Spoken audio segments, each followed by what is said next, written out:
രാത്രി കഴിച്ചിട്ട് ബാക്കി വരുന്ന ചോറ് അടുക്കളപ്പുറത്തുള്ള തെങ്ങിൻ്റെ ചോട്ടിൽ കൊണ്ടുപോയി കളയുന്ന അമ്മയോട് അച്ഛൻ ദേഷ്യത്തോടെ ചോദിക്കുമായിരുന്നു. ആവശ്യമുള്ളത് വെച്ചുണ്ടാക്കിയാൽ പോരെയെന്ന്. അടുക്കളയിലെ ചുമരിൽ തൂക്കിയിട്ട തട്ടിലെ മല്ലിപ്പാത്രവും മുളക് പാത്രവും ചായപ്പൊടി പാത്രവും പഞ്ചസാര പാത്രവും ഇടയ്ക്കിടെ തുറന്നു നോക്കി അച്ഛൻ ചോദിക്കുമായിരുന്നു, കഴിഞ്ഞ ദിവസമല്ലേ ഇതൊക്കെ വാങ്ങിയത്, ഇത്ര പെട്ടെന്ന് തീർന്നോന്ന്. മഴക്കാലത്ത് ഷർട്ടിൻ്റെ പുറകിലേക്ക് ചളി തെറിപ്പിക്കുന്ന ഹവായി ചെരുപ്പിന് പകരം ഒരു പ്ലാസ്റ്റിക് ചെരുപ്പ് വാങ്ങിത്തരുമോ എന്ന് ചോദിച്ചപ്പോൾ അച്ഛൻ എന്നോട് പറഞ്ഞു, സൂക്ഷിച്ചു നടന്നാൽ ഹവായി ചെരുപ്പാണെങ്കിലും ഷർട്ടിൽ ചളി തെറിപ്പിക്കാതെ വീട്ടിലെത്താമെന്ന്. കടയിൽ സാധനം വാങ്ങാൻ പറഞ്ഞ് വിടുന്നേരം എൻ്റെ കയ്യിൽ തരാൻ പോകുന്ന നോട്ടുകൾക്കിടയിൽ കണക്കിൽപ്പെടാത്ത നോട്ട് വല്ലതും ഒട്ടിപ്പിടിച്ചിട്ടുണ്ടോയെന്നറിയാൻ അച്ഛൻ പലവട്ടം തിരിച്ചും മറിച്ചും എണ്ണി നോക്കി.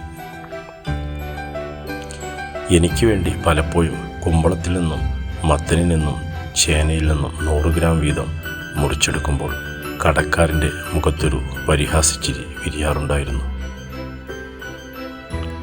കണക്കുകൂട്ടി സാധനങ്ങളുടെ കാശ് കൊടുത്താൽ പിന്നെ ഒരു മുട്ടായിക്കുള്ള കാശ് പോലും ബാക്കി വരില്ലെന്ന് അറിയാമായിരുന്നതുകൊണ്ട് അവിടെ നിൽക്കുന്ന സമയത്ത് മുട്ടായി ഭരണിയിൽ നോക്കി വെള്ളമിറക്കി ആശ്വാസം കണ്ടെത്തുമായിരുന്നു ഞാൻ. ആറ്റുനോറ്റ് വരുന്ന ഓരോ ഓണത്തിനും കൂടിയെടുത്തപ്പോൾ എനിക്കും അനിയന്മാർക്കും ഒരേ നിറത്തിലുള്ള തുണിയെടുക്കുന്നത് കാണുമ്പോഴൊക്കെ അമ്മ ചോദിക്കുമായിരുന്നു, മക്കൾക്ക് അങ്ങോട്ടും ഇങ്ങോട്ടും മാറ്റി മാറ്റി എടുത്തുകൂടായിരുന്നോ എന്ന്. അമ്മയുടെ ആ ചോദ്യത്തിന് മാത്രം ഒരിക്കലും ഉത്തരം കിട്ടിയിരുന്നില്ല. ആദ്യമായി ജോലിക്ക് പോകുന്നേരം ഞാൻ അമ്മയുടെ കാലിൽ തൊട്ടാണ് അനുഗ്രഹം വാങ്ങിയത്. അച്ഛൻ ആ സമയം പറമ്പിലെന്തോ പണിയിലായിരുന്നു. ഒരു ദിവസം കോലായിൽ കിടന്ന് എൻ്റെ ഷൂ അച്ഛൻ കയ്യിൽ കൊണ്ട് എടുത്ത് തിരിച്ചും മറിച്ചും നോക്കുന്നത് കണ്ടു. ജീവിതത്തിൽ ഇന്നേ വരെ ചെരുപ്പിടാത്ത അച്ഛൻ്റെ മുഖത്തപ്പോൾ കൗതുകമായിരുന്നു. ആദ്യത്തെ ശമ്പളം ഞാൻ കൊണ്ടുപോയി കൊടുത്തത് അമ്മയുടെ കയ്യിലായിരുന്നു. അമ്മയോട് മാത്രം യാത്ര ചോദിച്ചിറങ്ങുന്ന ദിവസങ്ങളിൽ പലപ്പോഴും മൂകസാക്ഷിയായി കോലായിൽ അച്ഛനിരിപ്പുണ്ടാവാറുണ്ട്. മെല്ലെ മെല്ലെ അച്ഛൻ്റെ ഗ്രഹനാഥപ്പട്ടം ഞാനിങ്ങെടുക്കുകയായിരുന്നു. കയ്യും കണക്കുമില്ലാതെ ഞാൻ വാങ്ങിക്കൂട്ടിയ പച്ചക്കറികളും പലഹാരങ്ങളും ചീഞ്ഞും പഴകിയും അടുക്കളയിൽ കിടക്കുന്നത് പതിവായിരുന്നു. അത് കണ്ട് ആദ്യമാദ്യമൊക്കെ ദേഷ്യപ്പെടുമായിരുന്നു അച്ഛൻ. പറഞ്ഞിട്ട് കാര്യമില്ലെന്ന് കണ്ട് പിന്നീട് ഒന്നും പറയാതെയായി. 11 മണിക്ക് ശേഷം അനാവശ്യമായി കത്തുന്ന ബൾബെല്ലാം അണച്ചിട്ട് പോവാറുള്ള അച്ഛൻ പിന്നീട് ആ വഴി വരാതായി. അച്ഛൻ്റെ ചിറകിൽ നിന്ന് സ്വതന്ത്രനായ ഞാൻ ശരിക്കും വീട്ടുഭരണം ആസ്വദിക്കുകയായിരുന്നു. പതിയെ പതിയെ അച്ഛന വീട്ടിൽ തീർത്തും മൗനിയായി മാറുകയായിരുന്നു. ഒരു ദിവസം ഓഫീസിൽ നിന്നും എന്നെ കാണാൻ വന്ന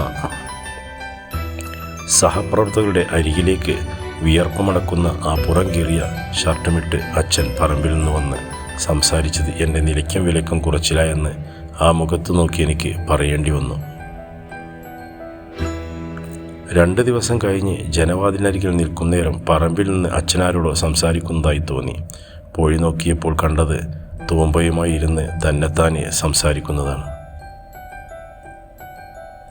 പിറ്റേ ദിവസം അമ്മ പറയുന്നത് കേട്ടു, അച്ഛനിപ്പോൾ രാത്രി ഉറക്കമില്ലെന്നും അലമാരിയിൽ വെച്ച പഴയ പുസ്തകമൊക്കെ നോക്കി ആരോടൊന്നില്ലാതെ സംസാരിക്കലാണ് പണിയെന്നും. എല്ലാം പറഞ്ഞതിനൊടുവിൽ അമ്മ എന്നെ നോക്കി വേദനയോടെ പറഞ്ഞു, അച്ഛനെന്തോ പറ്റിയിട്ടുണ്ട് മോനെ. അന്ന് വൈകുന്നേരം ജോലി കഴിഞ്ഞ് വരുമ്പോൾ നേരം ഇരുട്ടിയിരുന്നു. മുറ്റത്തെത്തിയപ്പോൾ കേട്ടത് തൂമ്പ നിലത്ത് കുത്തുന്ന ശബ്ദമാണ്. ചെന്നു നോക്കിയപ്പോൾ കണ്ടത് പറമ്പിൽ തലങ്ങും വിലങ്ങും കിളച്ച് മറിച്ച് എന്തൊക്കെയോ പിറുപിറുത്ത് നടക്കുന്ന അച്ഛനെയാണ്. അകത്തേക്ക് കയറിയപ്പോൾ ഭീതിയോടെ അമ്മ വന്നെന്നെ കെട്ടിപ്പിടിച്ച് അച്ഛനെ ചൂണ്ടിക്കാണിച്ച് പൊട്ടിക്കരഞ്ഞു. സ്വന്തക്കാരിൽ നിന്നും ബന്ധുക്കാരിൽ നിന്നും അകന്ന് താമസിക്കുന്ന അച്ഛൻ്റെ ഒരേ ഒരു ചങ്ങാതി ശങ്കരേട്ടനോട് ഞാൻ വിവരങ്ങളെല്ലാം വിളിച്ചു പറഞ്ഞു. പിറ്റേന്ന് വീട്ടിലേക്ക് വന്ന ശങ്കരേട്ടൻ അച്ഛൻ്റെ കൂടെ കുറേ നേരം ഇരുന്നു. അവർ രണ്ടാളും കൂടി പറമ്പിലെല്ലാം നടന്നു. കുറേ നേരം സംസാരിച്ചു. തിരിച്ചു പോകാൻ നേരം ശങ്കരേട്ടൻ്റെ കൈ പിടിച്ച് കുറച്ച് ദൂരം നടന്നു. ആരും അറിയാത്ത, ആരോടും പറയാത്ത എൻ്റെ അച്ഛൻ്റെ ഭൂതകാലം ശങ്കരേട്ടൻ എന്നോട് പറയുകയായിരുന്നു. പോവാൻ നേരം ശങ്കരേട്ടൻ ഇടറിയ ശബ്ദത്തോടെ പറഞ്ഞു, അവൻ്റെ ലോകം ഈ വീടും പറമ്പും നിങ്ങളുമൊക്കെയാണ്. ആ മനസ്സ് താളം തെറ്റാതെ നോക്കണേ മോനെ. അങ്ങനെ വന്നാൽ ഈശ്വരൻ പോലും പുറത്തു തരില്ല എന്നും പറയാനാവാതെ ശങ്കരേട്ടൻ പോകുന്നത് നോക്കി ഞാൻ നിന്നു. ഒരു ഷർട്ടിടാൻ മോഹിച്ചിട്ട് പട്ടാളക്കാരൻ കുഞ്ഞപ്പട്ടൻ്റെ പഴയ ഷർട്ടൊരെണ്ണം ചോദിച്ചു വാങ്ങി വെട്ടിച്ചെറുതാക്കി ഉടുത്ത് നടന്നിട്ടുണ്ടത്രേ എൻ്റെ അച്ഛൻ. വിശന്ന് വയറിഞ്ഞ് തളരുന്ന നേരം ആടിന് കൊടുക്കാനെന്ന് പറഞ്ഞ് അയൽ വീട്ടിൽ നിന്ന് കഞ്ഞിവെള്ളം വാങ്ങിക്കൊണ്ടുവന്ന് അതിൽ കൈയിട്ടിളക്കി അടിയിൽ കിടക്കുന്ന വറ്റെടുത്ത് കുടിച്ച് വിശപ്പടക്കിയുണ്ടത്രേ എൻ്റെ അച്ഛൻ. അച്ഛനെ മനസ്സിലാക്കാൻ എനിക്കിതുവരെ കഴിയാതെ പോയതല്ലോ എന്നോർത്ത് ഇപ്പോൾ എൻ്റെ മനസ്സ് നീറിപ്പുകഞ്ഞു. അച്ഛനെ തിരഞ്ഞ് ഞാൻ അകത്തേക്ക് ചെന്നു. അവിടെ കണ്ടില്ല. അടുക്കളപ്പുറത്തും ഇടനാഴിയിലും നോക്കി. അവിടെയും കണ്ടില്ല. ഒടുവിൽ ഞാൻ പറമ്പിലേക്ക് നടന്നു. അവിടെ കൊത്തിക്കിളക്കുന്ന ഉണ്ടായിരുന്നു.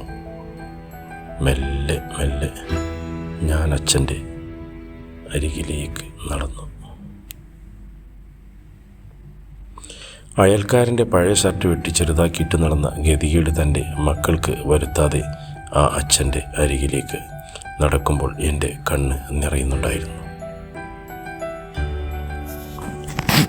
അയൽക്കാരൻ്റെ വീട്ടിലെ കഞ്ഞിവെള്ളം കുടിച്ച് വിശപ്പടക്കിയിരുന്ന ഗതികേട് തൻ്റെ മക്കൾക്ക് വരുത്താത്ത ആ അച്ഛൻ്റെ അരികിലേക്ക് നടക്കുമ്പോൾ എൻ്റെ തല കുറ്റബോധത്താൽ താഴുന്നുണ്ടായിരുന്നു. അടുത്തെത്തി പുറകിലൂടെ അച്ഛനെ ചേർത്ത് പിടിച്ചു. തിരിഞ്ഞിന്ന് എന്നെ നോക്കി അച്ഛൻ്റെ മുന്നിൽ ഞാൻ കൈകൂപ്പി നിന്നു, മാപ്പിരുന്നു. ഒന്നെന്നെ ഈ കൈ കൊണ്ട് തല്ലച്ച എന്ന് പറഞ്ഞ് ആ വലം കൈയെടുത്ത് ഞാൻ എൻ്റെ മുഖത്ത് വെച്ചപ്പോൾ അച്ഛൻ ആ കൈയെടുത്തെൻ്റെ തലയിലൂടെ തലോടി ചോദിച്ചു, തലയിൽ എണ്ണയൊന്നും ഇടാറില്ലല്ലേ? അതാണ് ഇങ്ങനെ മുടിയെല്ലാം പാറിപ്പറന്ന് നിൽക്കുന്നതെന്ന്. അച്ഛാ എന്ന് വിളിച്ച് ഞാൻ കെട്ടിപ്പിടിച്ചു പറഞ്ഞു. രണ്ട് വഴക്കെങ്കിലും ഈ മുഖത്ത് നോക്കി പറയച്ച എന്ന് ഒന്നും പറയാതെ അച്ഛനെൻ്റെ മുഖത്തേക്ക് തന്നെ നോക്കി നിൽക്കുകയായിരുന്നു. തൂമ്പ ആ കയ്യിൽ നിന്ന് വിടിയിപ്പിച്ച് ഞാൻ ആ കൈ ചേർത്ത് പിടിച്ച് വീട്ടിലേക്ക് കൊണ്ടുപോയി. എനിക്കറിയാമായിരുന്നു, ഇങ്ങനെ ചേർത്ത് നിർത്തിയാൽ എൻ്റെ അച്ഛൻ്റെ താളം തെറ്റിയ മനസ്സ് പഴയതുപോലെ ആകുമെന്ന്.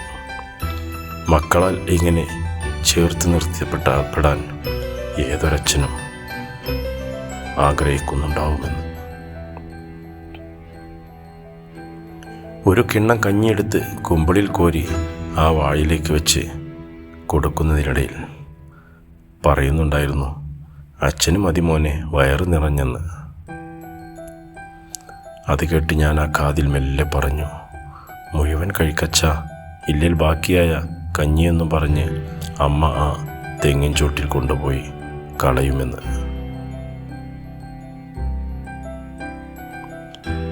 അത് കേട്ട അച്ഛൻ ഓരോ കുമ്പിളും ആവേശത്തോടെ കോരി കുടിക്കാൻ തുടങ്ങി.